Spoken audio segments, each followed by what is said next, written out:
Welcome and thanks everyone for joining us on today's webinar. My name is Craig Faulkiner and I am the Head of Distribution with AdviseWise. I'm very pleased to be joined by Matt Latham from Just. Still nowadays have to remember to drop the retirement part for those that do know you by the old name, Matt. It is very much just these days, but feel free to say hello to the audience.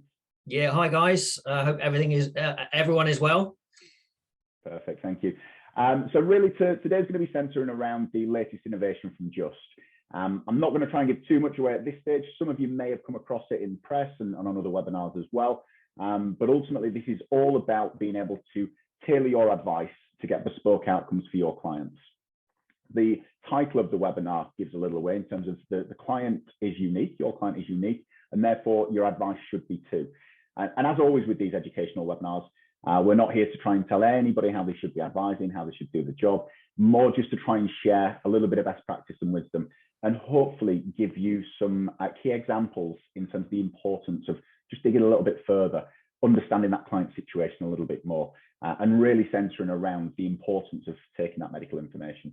So that's really what we're going to be looking at, is the importance of taking that information and how it's going to be used and what benefit your client can get as a result. And now I did mention just before the call, we have pre-recorded an element of this webinar. So I'm going to hand over to a pre-recorded video where Matt is going to talk you through the latest proposition. I'll then be able to give you a bit of a tangible example in terms of how it works in real life and what it looks like in practice. And then, as I say, at the end, we'll address any questions that we've had, both from the audience on the live webinar, but also that have been pre-sent to us as well. Thanks, Craig. Appreciate that, and I appreciate the time to come and talk about our new innovative medical underwriting proposition, which we just launched. Today, I just want to spend some time, I suppose, looking at a little bit about the background of why we're doing what we're doing, which I think is quite important, and then really how it actually works. So you should, by the end of this, get an idea of, I suppose, the background to why we're doing what we're doing and then what we're doing. So hopefully that all makes sense. But of course, it does dovetail into what the best research tool is you can use to actually drive through those results. So hopefully by the end of this, you'll have a much better understanding of medical underwriting, how it applies. The first thing I should add, or should say, is that we estimate that this is going to help the majority of your clients. Not everyone is going to benefit from medical underwriting, because medical underwriting is only really going to be applicable to those who have medical conditions that qualify. And it's all to do with life expectancy, really, at the end of the day. But the majority of your clients will get the benefit of medical underwriting, and that has really expanded how we've applied medical underwriting in the past. So I think it's a really, really important and interesting development, not just for us, but for the marketplace. So as I said, the first thing I'm going to look at really is just an introduction, just a very brief overview of what medical underwriting is, and then we'll look at the background to it.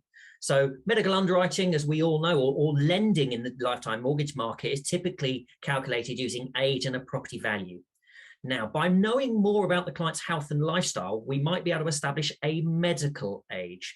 And the medical age is really there if it impacts life expectancy. So if the client has got something that shortens their life expectancy, then they have a medical age and a biological age, or the age that's on their passport or on their birth certificate. And if we can use that medical age, then that allows us to be a bit more flexible in what we offer. Now, that means that we can either enhance how much we can lend that client, or how much that client can borrow from us, but also we might also be able to personalize the rates. And what that means is actually give the client something more suitable for their individual circumstances. And that could be a reduced rate for the same level of lending. So ultimately, the majority of your clients, 6 in 10, will have more options and better outcomes. Now, there are a number of reasons why we're doing this, and I think that the three of the main reasons will be things like regulation, the advisor or consumer needs, and that's more short term, and then some more longer term things like trends and what we're seeing. If we focus first of all on that first segment there, the regulation, well, this actually all goes back many, many years, even as far back as things like treating customers fairly, which have been around in the market for quite a number of years now. And that starts to address things like every client is individual and clients have personal circumstances and individual personal circumstances. We then forward wind to more recent regulation. The FCA review into lifetime mortgage advice process from last year was really, really important. And I'm going to go into a bit more detail on that later on, because it was a really interesting review from the FCA. And when the FCA review anything in a marketplace, they want to highlight what they have concerns by and what we need to do to address those concerns. So I'm going to go into a bit more detail because that's a really recent and current thing. We've then got things like PROD, which is a product governance regulation. So that's for life offices and lenders really to ensure that products are suitable for clients. And IDD, which is the Insurance Distribution Directive, which again looks at things like make sure your products solve the solutions that consumers have. So it's all about making sure what we offer to the advisor is appropriate.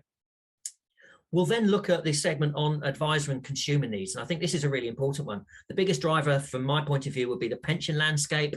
There's a number of different pieces of research at the moment talking about how people's pension or pension benefits, retirement benefits are decreasing as we see the demise of defined benefit or final salary schemes, and we see the increase of defined contribution or personal pensions, and that has changed the landscape of how much people expect to have in retirement.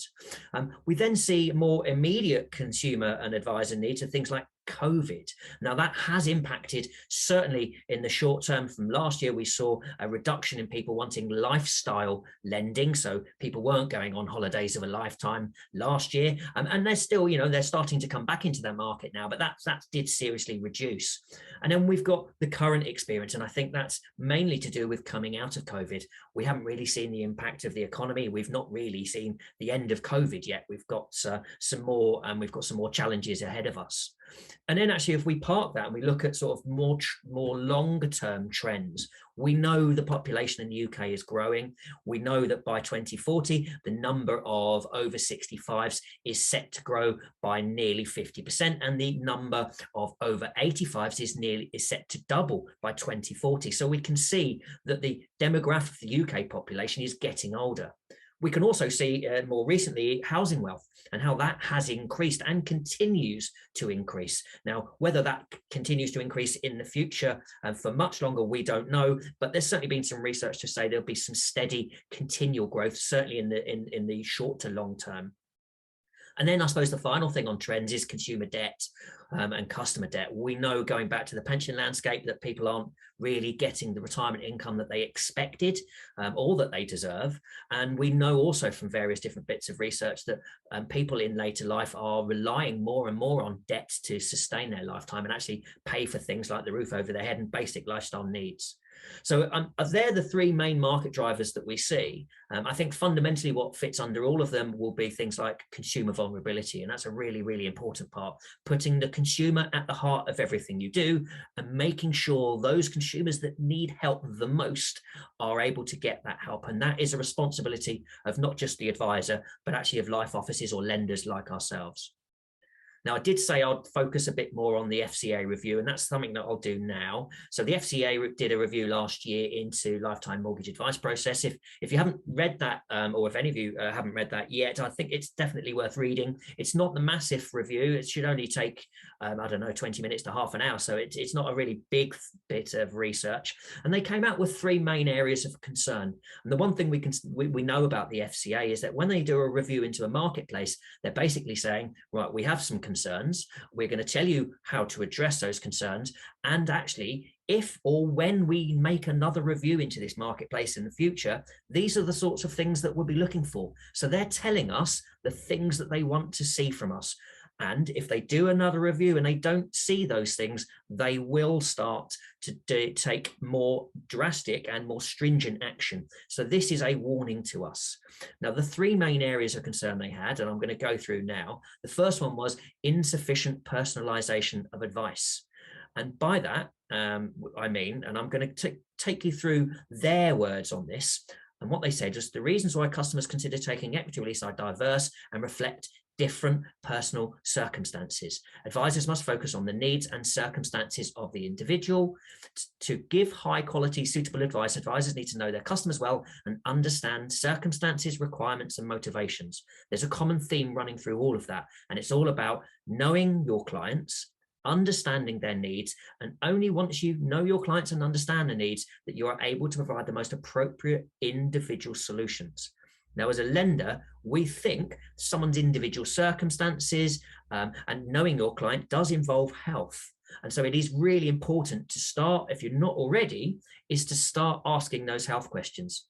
Often we know in later life lending that health can trigger the actual need or reason for lending, be it maybe home adaptations or maybe even a recent health scare. Certainly having gone through the last 2 years almost of COVID, those sort of health scares might actually increase in the future.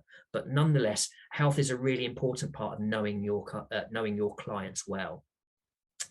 Now, the second area of concern they had was insufficient challenging of customer assumptions. Now, the client will tell you what they want, but the advisor's role really is to provide solutions based on their customers' needs. And the difference here, I think, is wants and needs can often be different. And I'll give you an example of that. A customer might come to you and say they want to borrow 140,000, maybe for things like debts or gifting, but the advisor had done the research and says, well, I can get you 140,000. However, I can see there's a much better rate on 138,000. Now, I know there's some debts to pay off, which is fine, but there is an element of gifting. Can you afford to reduce the amount you gift so that actually I can get you the better terms? And that's, I think, the role of the advisor is to challenge what a customer needs to what a customer wants. And that's definitely what the FCA have really been charging us all with to help improve the market. The final thing the FCA said is there was a lack of evidence to support the suitability of advice. And again, I think what is really, really important here is it says here, having a record that uses the customer's own language and phraseology, contains soft facts that add context, help show how the advice relates to the individual circumstances. Similarly, exploring and recording the reasons behind the customer's preferences can help show how these preferences were factored into the advice. So again, this goes back to know your clients. We believe the client's personal health situation does form part of knowing your client. So you need to understand what they want, find out what their priorities are, understanding whom they are. And only when you've done that, then you can really have the solutions at your fingertips to solve their priorities. So, and I did mention I would look at how medical underwriting works, because it's all fair enough me saying, give me some health details and we'll give you better terms. I'm now going to show you how the whole process works. Well, the first thing I'll say is there's a very, very simple question set. The question set allows you to answer some very simple yes/no questions. We don't ask for readings anymore. And what we're really after here is generally what the condition is and how long the client has had that condition. We've changed our question set to align it more with other lenders in this marketplace. So there are other lenders that use medical underwriting. We were the innovators in this space. However, we welcome more and more people using medical underwriting. It's a really good factor to help improve circumstances. So it's not negative underwriting, it is always positive underwriting. But once you've collected that information, you have access using tools like AdviceWise or our own Just Advisor portal, instant underwritten online KFIs. And that's a really, really important part. It's no longer manual based. It is all digital and at your fingertips. So once you've got that information, it's very simple for you to plug that information into a research tool and come out with a response or an outcome. So that's the first thing. It is far more simple now. The next thing I'll say is, well, how does it relate to non-medically underwritten? So I'm just going to take you through these examples. I mentioned earlier, obviously, that typical lifetime mortgage lending uses age to determine the maximum loan to value. So in this example, we've got a client who's age 70. And on this product, which is our J4 product, this graph just shows you at what age the maximum LTV is applicable. So at age 70, the maximum loan to value is 43%. But that is based on someone without knowing their medical situation. Now, let's just say that client has had diabetes for 10 years and had a heart attack 2 years ago. Well, that might have shortened their life expectancy. And as such, they might have a medical age of 73. And what does that mean? Well, that means they can borrow more. They can borrow an additional 3% loan to value. So it goes from a biological age of 70 to a medical age of 73, which means the loan to value increases from 43 to 46%, which is fine. That helps you understand how we can increase lending terms. But what if that client doesn't actually need the 46%? What happens if they actually only want the 43%? Well, we've got a product here which is able to lend them more. So do we have a more suitable product for their lending needs? Well, actually we do. It means in this example, the client can use a lower loan to value product to get the lending needs they want. In that regard, it means they can do that at a lower rate. And a lower rate, of course, impacts the overall cost of borrowing and a number of wonderful things. It means it is far more cost efficient for them to do some target lending. So that's, in a nutshell, I suppose, how medical underwriting now applies to either increasing the loan to value or decreasing the rate. And in some circumstances, it will do both. So you might find for some of your clients that not only will it give you a better rate than our standard terms, but it actually will allow them to borrow more as well at the same time. And in that regard, it's a win-win for you as an advisor. It's a win for the client as well. And we have a better understanding of what our clients are. We understand them a bit more, and we can apply that medical underwriting. So just a very brief summary of where we are. So for the customer, as far as a personalized loan to value is concerned, medical underwriting can help improve and increase higher lending potential. Now, if that happens, it will satisfy more lending needs. Or for some clients who've got maybe quite a high value property, by increasing debt on that property or putting a lifetime mortgage on that property, then you reduce the asset of that property. And in that regard, it can be used for IHT mitigation. And the other thing I'll say is, if you use medical underwriting for an initial advance with us, then you will be able to use medical underwriting for any further advanced lending. And we will apply the medical underwriting at that time. So over a period of, say, 5 years from initial advance to a further advance, if the client's health has deteriorated, not only will we apply the medical underwriting, is we will apply the medical underwriting at that time. So they might be able to borrow even more, and it would enhance our offering to them even further. Now, as far as a personalized rate is concerned, if we can reduce the rate that's available to the client, then that can reduce the overall cost of borrowing. If you can reduce the overall cost of borrowing, that means actually, because the outstanding mortgage balance is going to be lower, that the client should have a higher potential for additional lending further down the line. If they have a higher potential for additional lending, if they need it, but if they don't need it, then there should be a higher amount as residual equity when they come to redeem. And that's generally going to be passed down to the estates. So upon death in that circumstance, there should be a higher amount or a higher potential for residual equity left in that property. Now, the advisor benefits will be in twofold. I'm going to highlight those again for you now. First, as far as the regulatory benefit is concerned, is knowing your customer. We firmly believe, and I've mentioned this earlier, that health is a really personal circumstance of your customers. And by recording that medical information, you can tick that box of knowing your customer really well. It does fit onto treating customers fairly. You've got the 6 treating customers fairly outcomes. It applies specifically to outcomes 2 and 4, but you can go across all of the regulatory requirements we have from the marketplace. I've mentioned already the FCA lifetime advice process review from last year, when they talk about the personalization of advice and increasing the personalization of advice. Well, you can increase the personalization of advice by using medical underwriting to give you access to better products. And actually, could you say, if you don't access medical underwriting, could you say you are actually whole of market? We personally don't think so. So you need to access all the products in the market to be able to say you're whole of market. And if you're not considering medical underwriting, then you can't really say you are whole of market. Now, where it can help you future-proof your business is actually, well, that reduction on the overall cost of borrowing. So if you can control and maintain the outstanding mortgage balance, then that means there's a higher lending potential for the client. So you will be able to solve more client needs. And what also helps is if you can help protect inheritance. And by that, I meant if you have a lower rate offered to that client and there's a higher residual equity in that property when it comes to be redeemed, then actually you can protect the family's inheritance or help facilitate that transfer of wealth. And that could happen at any point. So even before redemption, we know gifting is a really big part of this market. I think some recent stats from the Equity Release Council suggested it was up to a third of all lending contains some form of gifting. So it is a really, really important part of this market as it stands.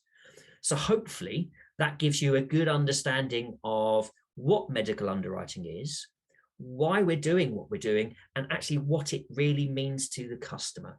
So Craig, hopefully that gave you what you wanted. I think the only thing I really need to do is just show you the T's and C's. Who doesn't like the small print and the T's and C's there? So I hope that gave you what you wanted. Was anything else you'd like to know about that?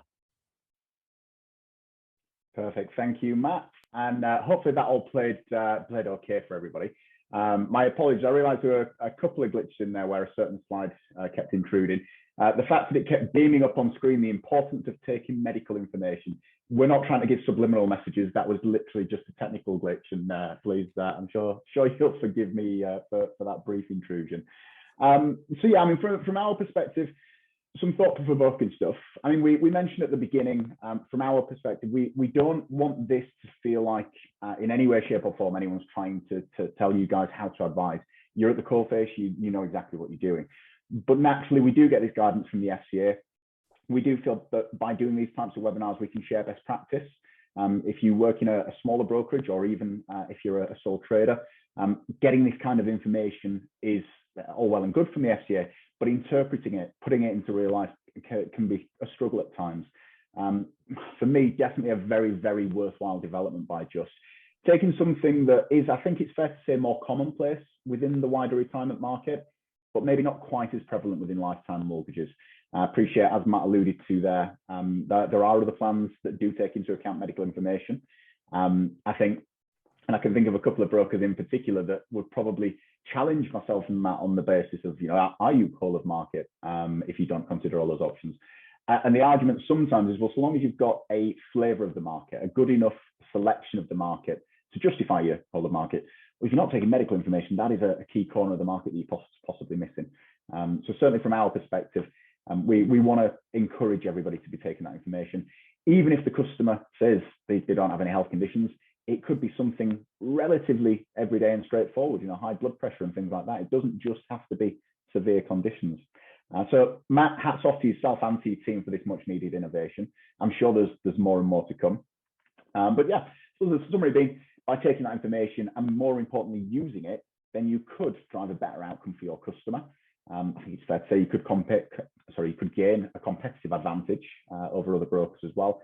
But I think crucially, and the biggest part of my takeaway from that brief slideshow is that you'll be justifying that you've implemented the FCA guidance, that you know your customer well, and that you've personalised your advice, and have made the entire journey truly bespoke to that client and that situation. So now that we've seen that, and obviously the reasons why Just have done it, why they've embarked on it, a little bit of detail in terms of how they've implemented it and the impact it can have, and certainly the benefit to both the broker and the client as well. Really, I just wanted to take you through a very brief slideshow to show you in practice. Now, I've done this on a slideshow because it means that I don't have to worry about any technical errors or have to worry about any internet going down or anything like that either. So from this scenario, let me just quickly share screen. Lovely. So again, let me know if that's not coming up. Feel free to jump off mute, but I think it should be. Yes, fine. So perfect. As I say, your clients are unique. Your advice should be too. The scenario that we're going to look at here, and for anyone that uses the AdviceWise platform, you'll be very familiar with this screen. I'll say I've pre-populated everything for the time factor, but we've got a 71-year-old single male, £500,000 house, just looking for a lump sum, fixed ERCs, £650 for legal fees and £995 for an advice fee. Crucially, it has high blood pressure and diabetes. Now, I'll just explain that because that is maybe not for myself up north and many of my northern counterparts, but that is probably a very typical scenario of a client situation. You know, a reasonably priced house. We've stripped out some of the ERCs and things like that to make it a bit more streamlined, and we've added the fees. But I think it's fair to say that is certainly a typical situation in which we'll see customers in. Now, in this instance, we mentioned high blood pressure and diabetes. That's been loaded into the background in terms of that client's medical situation. Nothing else, no transplants, no very significant health conditions, things that we do see in every walk of life. Clients looking for about 190, 195. We all have those clients. They're a bit vague in terms of exactly what they need. And here we can see the top basis, the top rated plan is a J2.5. Now, again, we're not going to worry about the rest of the titles, but as you can see, first of all, this J2.5 is actually driving a better result than J2. And J2 is stereotypically a lower LTV. In this instance, we've had a better interest rate at 3.71 versus 3.8. We can get a better loan amount up to 206,000 rather than 191. And therefore, you can immediately see just by something as, I wouldn't say insignificant, but as non-severe as high blood pressure and diabetes, you're actually getting quite a profound outcome. So, you know, this is just really to highlight, you know, even on very limited medical information, you might find that you are driving a much better deal for that client. Now, one thing that you will notice on just about every webinar and presentation that I do, I always talk about looking for the total amount owed. Find the amount that the customer wants, put it over the correct term, whichever is the cheapest cost of that estate over that term is generally going to be the right advice, albeit there will be other factors to take into account. You will notice that the total owed on the target plan that's going to be recommended rather than the next best is higher. That's simply because this is basing it on 206,000 rather than 191. And that's a big reason why we've recently introduced what is affectionately known as price per pound. And that's essentially looking at, in terms of the amounts that the client gets released through their solicitors, what gets released into their hands, and that would include any mortgages and things that go elsewhere. But after costs, what's being released to the customer? How much is it truly costing them in total, including interest, for every pound borrowed? It's something many mortgage advisors are quite au fait with because they get that information in the KFI and they quite often recommend as a result of it. And it was something we were asked to implement as an innovation to be able to help display exactly this point. So certainly, I would say, you know, price per pound is going to be key in this instance. Then what's very, very important is to have that discussion with the client as to, well, what do they need? Did they want the 190? Did they want the 195? Do they want to go even higher based on what's available? And the reason why I say that is because this, along with a lot of other plans lately, is truly bespoke in terms of flexible pricing. And you might actually find when you do put in a target amount of 195, for example, pick something in the middle. Okay, we're going to get rid of this J2, but we're still going to be comparing a 2.5 with a 2 and cashback and things like that. Well, actually, by putting that 195 in, this 2.5 may even look better. It might be 3.6, 3.65, who knows? So ultimately, we do want to make sure that you're sourcing by specific amounts. It's not a bad idea whatsoever to be working on the maximums when you're looking for a vaguer amount. But then once you iron out with the customer what is truly a good amount for their needs, then really, really important to go back in and source for that specific amount.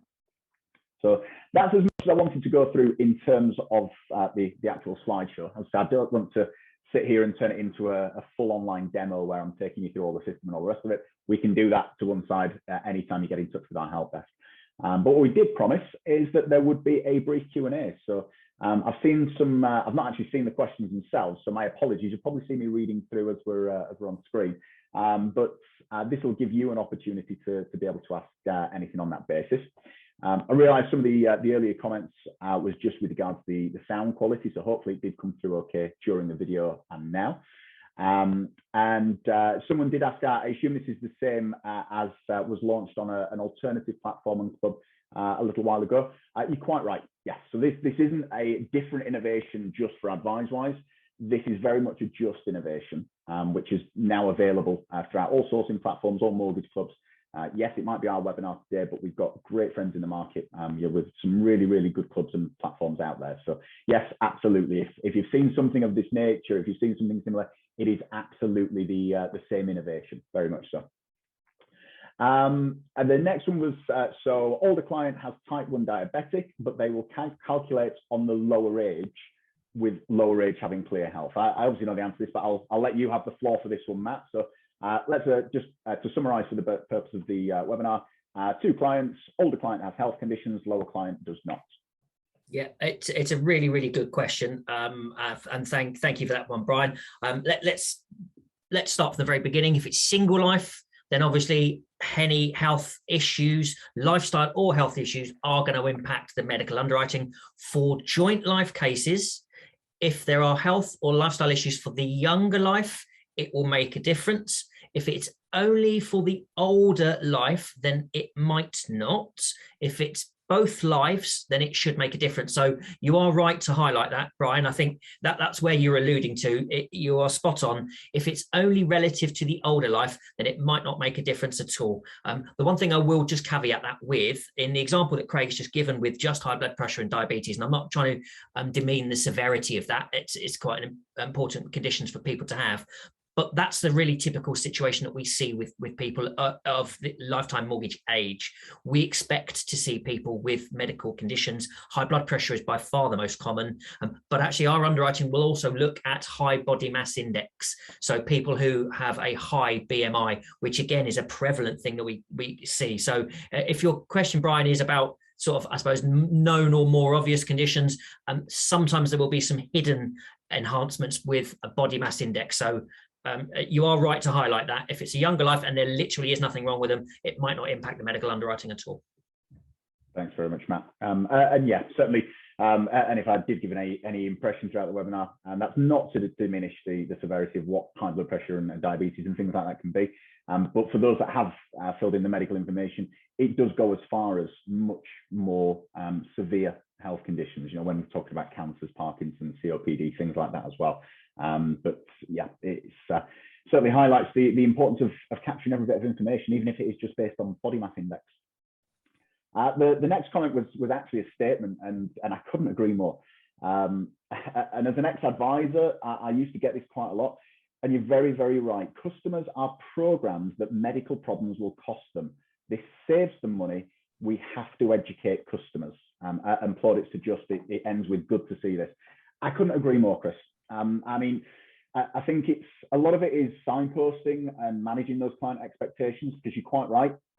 Generally speaking, you know, when it comes to life insurance, health insurance, all sorts of other things, unfortunately, the older we get, or potentially the health conditions we have, can be detrimental. Trying to make sure that a customer understands that this side of things can be to their advantage, and naturally we wouldn't wish these situations on people, but if some good can come of that situation, i.e. they get more money, they get better interest rates, and we save their money, some money to their estate, absolutely. There's a big educational piece on there. I think it will always start at the forefront with advisors, and just explaining, these are the nature of the questions I'm going to ask you. This is the reason why I want to ask you these questions. And just be as open as you possibly can, because ultimately it might mean that I can get you, whether you want to call it a better deal, a different deal, a more bespoke deal that's going to be tailored to your needs. And then the next that was just backing up. Agree completely, Chris. First few times I asked the clients, they gave me the form back with no to everything. You've got to position it correctly. Absolutely. Can I just, sorry, Craig, just to talk over that. I think they're both really, really valid points, and ones that we have got experience in as far as the retirement market is concerned. And bear in mind, the retirement market, or the annuity market, which is what we've been at the forefront for a number of decades really now. We've gone through this journey already, from not having any kind of medical underwriting for positive underwriting, and I think that's a really good way of positioning it. And Chris and Alice, spot on. People are used to having life cover. The more information they give, they're likely to be penalised. This is positive underwriting, which is the first thing. And whilst there are only a few lenders who currently employ medical underwriting, if we mirror what has happened in the annuity market, then at some point in the future, and this is where I personally believe it will go, all lenders will employ medical underwriting, because it enables us to have a better understanding of our clients, and we can offer better terms. We can be more competitive, and you know how competitive this market is. So it's a real good, valuable thing to be used. And we've got the most experience in the market on medical underwriting, and that's not me trying to say, look, we're the biggest, we're the best. No, far from it. But we are trying to use new ways of improving outcomes. And however you want to cut that regulation apart, or the different regulatory obligations we have, better customer outcomes are fundamentally at the heart of everything that happens. It's going to help you win more business. So, and help your clients get better terms. So medical underwriting, I think, will be a standard in the not too distant future, but there will be that need for you guys and the advisors to be able to present that in a really positive manner, to say that this is only going to help. It's positive underwriting. Absolutely. Couldn't agree more. Also, just to reference a question from Matthew, in terms of, sorry if I missed this, have the medical questions changed? So I think there's two parts to this. Yes, just have streamlined their medical question set, which is great to see. The point being made there was sometimes this advisor has a problem with blood pressure readings because the clients don't always know it. And I think that's exactly the reason why I just have changed it. I'll let sort of Matt talk in a second a little bit more about that. What we have had to do is, because obviously we deal with the whole of the market, some lenders do still need that blood pressure reading. So from an advice-wise question set, or even, you know, if you don't use our platform, whatever platform you're using, it's got to be universal, something that can tick the box for every individual lender. So you'll probably find that most platforms that take that information do still ask for a reading. I appreciate that can be frustrating, especially if the customer doesn't know it. Far be it for me to make too many suggestions on the hop, because I don't want to do anything that potentially upsets any compliance departments or anything like that. But maybe as the initial point of call, given that you're doing that initial research as a gauge, as a guide to get a bit of an idea as to what they could possibly get, use something that is typically on the high side, maybe not, you know, sort of frighteningly high, but something that is high enough to tip it into the high blood pressure category. Absolutely, you could go on the Just portal and not need to put it in at all. But again, this is all about making sure you've got access to the whole of the market, that you're checking all the options. So it would be prudent to use something that's in the ballpark when you're actually sourcing, and then encourage the customer, you know, let them know, well, actually the plan that I'm recommending is based on the medical information I've taken. So could you please check that it's accurate, that it's correct, that there's nothing that you've missed. There may even be instances where they weren't quite listening to the question or paying attention. And then when they say the medical questions, it's, actually there's something else that I need to make you aware of that I do suffer with. But Matt, I know obviously it was a big piece of work for you guys to move away from such a stringent question set. Yeah. And I think that's not the only area that's sort of softened a little bit as well. No, I think it was quite important, now that we're getting to the point where there are more lenders looking at medical underwriting, that we get to some form of uniformity of question set, which we have in the retirement market. And so the more uniform we can make it, and we've aligned it a lot more to what other question sets, medical question sets there are in the market. So if we remove the barriers to people wanting to fill it in, then more people will be able to and willing to, and therefore you make the accessibility far easier. And I think that's a really important part. So Matthew, your question, we have removed the high blood pressure reading request.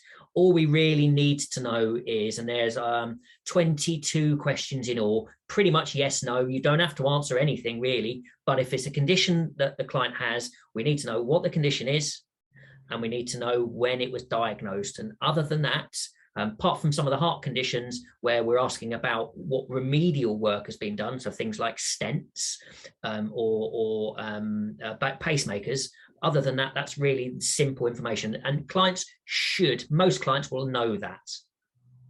Perfect. Thank you, Matt. There was a question in terms of criteria, about property criteria. It actually relates very similarly to one that we've been asked in advance. So I'm going to bypass that just for the time being. There was another comment to highlight from this particular advisor, with the exception of smoking, height and weight. Maybe just ask two simple questions. Are you on any medication? Have you ever been hospitalized? Now, again, I'm just going to draw on my own experience here. Everyone will have their own opinion of this. I think to anyone that wasn't previously asking that information, absolutely, that's a huge step in the right direction. However, and again, this is only my personal experience, it can sometimes be dangerous paraphrasing to such that extent. And what I mean by that is, with the greatest will in the world, I mean, crikey, my memory's like a goldfish at the best of times. I dread to think what I'll be like at 60 and 70 and so on. When these customers are not put on the spot, but are asked those sorts of questions, they can easily miss something. And sometimes by going through, not an exhaustive list of questions, but asking them specifically one by one, it can sometimes prompt some memories as well, especially if they're answering on behalf of a partner. You know, you might find that you're speaking to wife and the husband's out, or vice versa, and they're answering on behalf of each other as best as they can. Have you ever been hospitalized? Have you taken any meds? No, no, no, no, no. And then actually you mention COPD or something else that they go, oh, actually, yeah, come to think of it. So yeah, I think a good point. If somebody, and I doubt there's many people out there, but if anyone's not asking medical information, yes, even just paraphrasing like that will be a massive step in the right direction.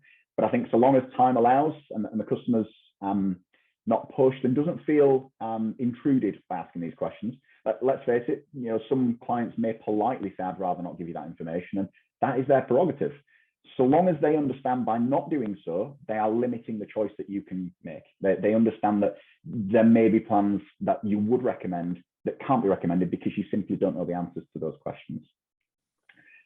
Just while I'm moving over to the pre-sent questions, Matt, we've had one that does relate, so we'll touch on it here, but then go into more detail. Will they have to write to the doctor for confirmation and hold the app up? Yeah, it's a really, really good question. And actually one of the comments we used to get actually from advisors, because we do reserve the right to confirm the medical information. By expanding our product and medical underwriting to cover more across our entire range now, not just one product at the high LTV, we are still going to reserve the right to confirm that information. However, it will now be sampled, and the vast majority of cases will not need that medical evidence proved through a general practitioner's report. So that's where we'll write to the doctor to say, Mr. Smith has told us they've got high blood pressure and diabetes. Can you confirm? Yeah, and that can get in the way. And we know certainly over the last 18 months, some surgeries are tied up with other things. And we know obviously with the vaccination booster program that that's likely to be compounded. However, what we have also just introduced is client confirmation. And I'm not saying that we get a declaration from the client to say, oh, yes, that's what I've got, because that's what we've been told already through the advisor. But if the client can prove, and using that example again, high blood pressure and diabetes, if they're on high blood pressure medication and they're on diabetic medication, they should have a repeat prescription. If they can provide the advisor a copy of that repeat prescription, that will negate the need for us to go for a GP report. And if that does happen, then it's not going to elongate the process in any way, shape or form. So Brian, your question was a really, really good question. Really, really welcome, because it was an issue that we had from some advisors. But if the client can prove the medical conditions that they have told you about with a copy of a repeat prescription, or potentially a consultant's letter for, say, some of the more severe conditions, then that will negate the need for a GPR. But we will only sample the minority of cases to prove that information anyway. So just to be clear, the vast majority won't need proof. Those that do need proof, if the client can provide that evidence, then we won't need to go for a GP report. My advice would be, for all those standard conditions, and again, going back to what you were saying about the severity of conditions, we're not belittling any conditions, but the ones that are more typical, I think is probably a better phrase. They should have repeat prescriptions. And if you can get a copy of that at outset, then that will be enough. Perfect. And another great example of just trying to, I wouldn't say innovate, but accommodate at the end of the day. You're looking at the problems faced by clients, by brokers, and looking at the bigger picture at the minute in terms of completion times. And without going down a COVID tangent, I think it's fair to say it's having an impact on everybody in many different ways, and this is one of them. Then at least you are willing to work with them and try and sort of apply a bit of common sense to the situation wherever possible. Yeah. I did mention that we were going to skip over one particular question a little while ago. It's because it relates to criteria, property, and unusual properties. So the question itself came through, and I think it now makes a bit more sense. And I think trying to read between the lines on this one and it actually made me grin. Why do you keep 100% flat roofs a secret? Which I think was really interestingly phrased. It made me and Matt chuckle before the webinar. I think first of all, certainly it's not intended to be any secret. I didn't think or feel it was.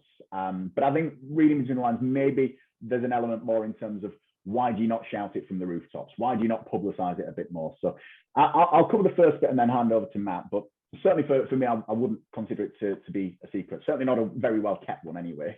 But I think ultimately, you can try and overcome these issues by using the technology. I won't speak for other sourcing platforms, but certainly with ours, we've got a number of additional underwriting questions, such as, does it have solar panels? What's the lease term? Does it have a flat roof? If so, what percentage? And that will actually screen out any lenders that don't allow it. It will still allow lenders in there that would consider things by referral. So when you see the little referral icon in the top right corner of the plan details, just click on that. It will explain this lender allows up to X amount, and therefore we suggest you refer it across to them. But ultimately, yeah, the technology should be there to support you, and it certainly is in our instance. Alternatively, obviously, you can always pick up the phone to the help desk. At the end of the day, we are very much a tech-driven company at AdviceWise. We want to deliver tech solutions because, without sounding too corny, tech doesn't take holidays. It doesn't have sick periods. All right, it does go down from time to time, but usually it can be fixed pretty quickly. But the tech will always be there at your convenience. If you are recommending plans at 8 o'clock on a Friday night or writing up cases at 6 o'clock on a Sunday morning, but everybody's lifestyle is different. But ultimately, during core office hours as well, you can always ring the help desk, and we're more than happy to help on that instance or any other instances in all truth. But Matt, to hand over to yourself in terms of, I suppose, number one, rephrasing the question slightly, is there a reason why Just don't publicise that you do 100% flat roofs even more? And what's your sort of take in general on unusual properties? Yeah, it's a really, really good question. I suppose the difficulty is however many lenders there are in the marketplace, I think there's about 9 at the moment, 8 or 9. We all have our own different lending criteria. And in fact, some lenders have 1 or 2 different types of lending criteria within that. So there are, I don't know, at least a dozen, I think, slight different lending criteria from lender to lender. And we will all do certain things that others won't. We've never hidden the fact that we've done 100% flat roofs. I mean, that did change slightly recently, about 2 years ago, where it was refer anything over 25%. Or we could, sorry, beg your pardon, we could consider up to 99% flat roof, but of course we did challenge our underwriting team to say, well, there's no such thing as a 99% flat roof, so why not go the whole hog? So that's the first thing. We have lending criteria, which is a document that we have on our website, which tells you what we can do, what we can't do, and what we can consider. So that is always been on there, and it's always available for that.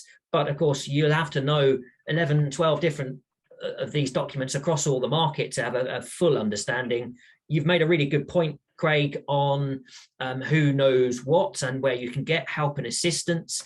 You'll all have access to information at Just, but okay, the guys who drive black cabs in London go through the knowledge. And if there was one person that has gone through the knowledge of lifetime mortgage, it's Jane Hanlon. So if anyone knows anything about all lenders' criteria, it's your help desk, Craig. So it's a simple question. If you're not sure, pick up the phone to a lender or pick up the phone to Jane or the help desk, because if she doesn't know it, then it's probably not worth knowing. But the information, it is out there. Apologies if it's not been a really clear one, but it did make me think, what could I say now in 10 words that would give you some idea of things that we can do? So I've written them down. We can do 1 to 2 lodges. So things like rent a room, we can do. Flat roofs, 100%. You've mentioned that one already. Annexes, we can consider annexes as long as they are either uninhabited or used by family and friends. We can look at age-restricted properties. We can sit in front of a second charge in some cases, and Northern Ireland. There's some very quick whistle-stop tour of some things that we can do that not many others or no one else can do. Perfect. Thanks very much. So moving on to the next question, and this is one that I'll definitely hand over to you, Matt. It was quite a technical one, but a really good one too. Do you have a formula to assess the enhancement you place on a client's rate, or is each case assessed by a qualified medical underwriter? I suppose it is a formula because it's all digital now.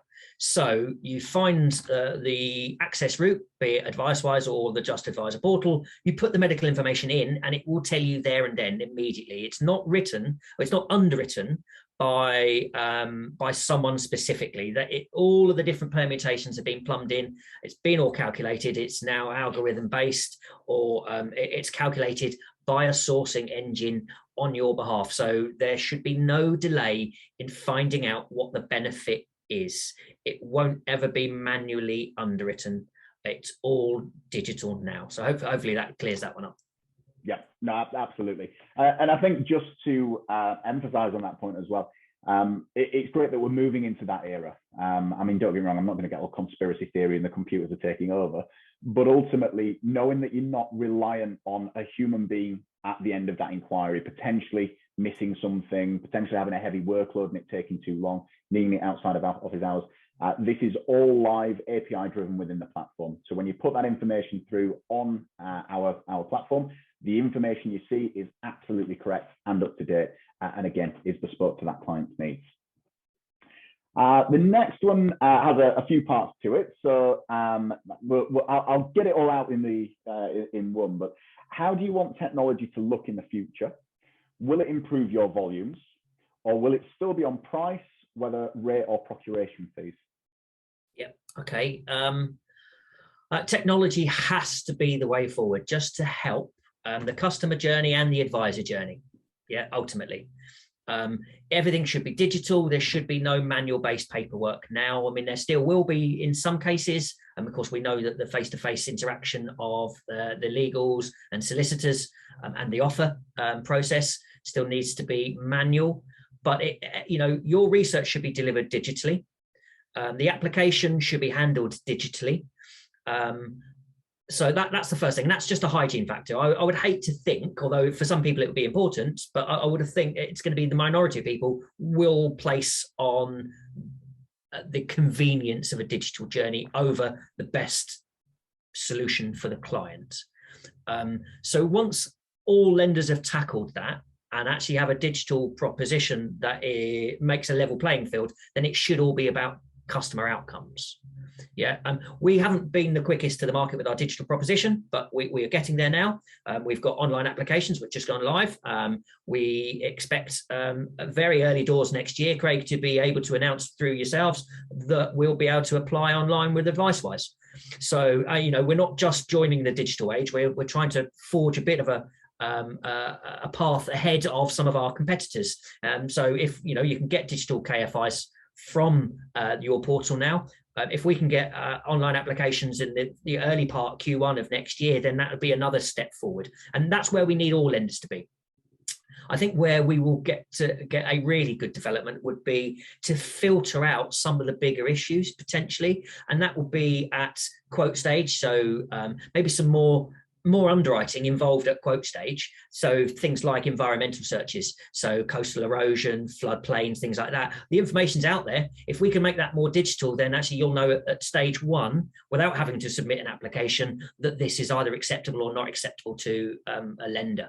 So I think that's what we really do need to do is hone out and get some of those things that we can automate better, things like credit searches. So credit searches, environmental searches, all of these things we should be able to do digitally, and that just means that cases, if they're going to fall over, they fall over at the very start. No one wants a case to fall over, but we'll all have seen cases that have. If we can do that at the start, that wastes far less time for people. So that's what I hope technology will drive, a better, more seamless journey where outcomes are given far sooner. Brilliant. Fantastic answer. And I think just to dovetail that and knit it together, you're quite right. The more that we can automate as an industry, we're not just talking as Just, we're not just talking as AdviceWise. Many of these innovations, whether it be Just or some of the other lenders that have come out with innovations of their own, then become the industry standard. And as they often say, imitation is I's form of flattery. I think ultimately taking that vanity to one side, it's key for the drivers of the customer, for the market. And the other thing that I always sort of think along the lines of, again, putting the old advisor hat on, is, well, okay, if I'm in a position where technology isn't supporting me and I am finding cases falling down at the first hurdle, that's going to play into part of my advice process.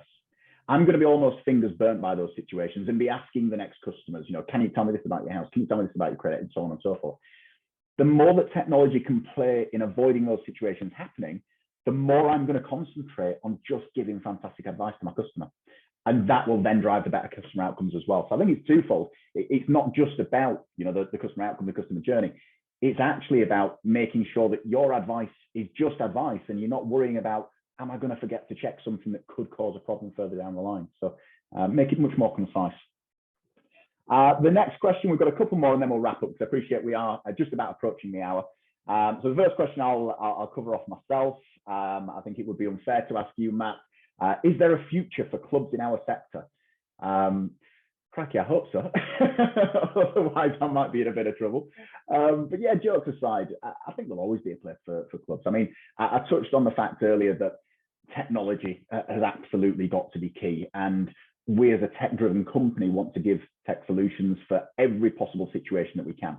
We also appreciate not everybody wants to work like that. Some people just want to pick up the phone, have a chat. Maybe it's a bit more of a complex inquiry. So it's something that's a grey area that just can't be ruled out with yes or no and black and white questions. So I think wherever there's a need for a club, then clubs will certainly have a place in the sector. And personally, I don't see that need ever dissipating. As you know, lenders like Just and others that have supported us on this journey will testify. We both need each other in this situation. We're responsible for helping them cast their net further, to help them with their distribution model. And ultimately, we all want to be pulling in the same direction. So I think in summary, yes, absolutely. I think there's definitely a future for clubs in our sector. However, I do think we'll see things become more technologically orientated with the mortgage desks and the emails and the web chats to support it, rather than I think probably maybe we're 50-50 at the minute, but we're getting to that point. Prior, it's always been quite a manual process. I'm going to ring the desk, and for those that are in the mortgage world, I'm going to ring the packager, which effectively sort of satisfy the same thing. And then finally, this one I'll hand over to you, Matt. Quite a very interesting. What next for underwriting? I think there'll be some more positive underwriting developments. And that may well be driven off more flexible based pricing. I think ultimately that's it. I mean, if you look at what we've mentioned for the regulator and the personalisation of advice and taking individual circumstances into consideration, this is all looking like solutions being tailored specifically for that individual. So flexible pricing, I think, is a really, really important part of the market in general. And it means that one size doesn't fit all. And, if you can get a bespoke solution, it is going to be more relevant to the individual. So I think in the short term, I'd see an increase in medical underwriting across our peers. If you look at the lenders in this marketplace, they all have experience in annuities and that side of the retirement market. So they've all got experience in medical underwriting. So I think that will be a standard. And then I think there will be other ways that people will be able to positively underwrite. All lenders have got their negative underwriting down to a pat. That's something that all lenders will have because, of course, it's their risk aversion. And once you've got that, how do you innovate? Well, you start looking at not the things that are negative, but the things that are positive. And I can only see that helping the consumer and helping the advisor, meaning the consumer is going to have far more solutions at their fingertips. They're going to be far more relevant for the consumer. And if they do the job properly, and we've seen this in the market, and I think probably your advisors here will know, is customers are quite happy to shop around at the moment. And it won't be unusual for a customer to be speaking to more than one advisor. And the difficulty there is, well, how do you have your proposition strong enough to withstand another advisor talking to the same client? Well, that's getting the job done properly. And the more competitive you can be through lender products, the better chance you will have. So the more robust and whole that proposition looks like, the better chance you've got. So I think that's where I see things. We'll see, in summary, an increase in medical underwriting across the market. I think that's a good place for this to be. The lenders in the marketplace have all of that experience already. Why not employ it? And then more forms of positive underwriting to give better benefits to the consumer. Perfect. Great answer. And yeah, I'd wholeheartedly agree on that basis. And I think probably the interesting point for me on the back of that, Matt, is a lot of advisors, myself, I've always been guilty in whatever job, have sometimes bemoaned the fact that there aren't enough lenders in the market. There isn't enough choice and there isn't enough variety. And as we've said earlier, we do find that these features come out and different levels of underwriting come out and other lenders follow suit. When we get into this bespoke nature, whether it is through underwriting criteria, through medical, through property, through customer specific situations, then you are in itself getting many more options, albeit they may still be under just as few umbrellas. but ultimately absolutely key to just get as much detail from the customer as you can in order to drive another bespoke deal to them. So that's the end of the Q&A. As I said, we've just gone over the hour, so I do appreciate everyone that stayed with us through it. I think we've managed to get through all the questions as well, but if there was anything else that you think you would like to ask, feel free to email our marketing team, marketing@advisewise.com. Myself or Matt will be more than happy to answer any that come after the webinar. And again, we will be sending this recording out to any members as well. So if there's any parts that you wanted to re-watch, I'd imagine they're probably your parts rather than mine, Matt. And or even if you wanted to go back over the Q&A, if there's any reminders that you wanted in there, they will be getting sent out an email. They will be hosted. And of course, we will be getting in touch with you to arrange any CPD certificates as well for those that do request them. So all that's left is to once again thank you sincerely to everyone for joining us today. Certainly thank you as well as a wider remit for joining us throughout the year on these webinars. We are now approaching the end of the year. This will probably be the last one that we do, unless I get a very unexpected one put in my diary. So I really do appreciate all the support our members have given us throughout the year. And certainly a big thanks to Matt, to the team at Just, not just for this innovation, but for all of their ongoing support as well.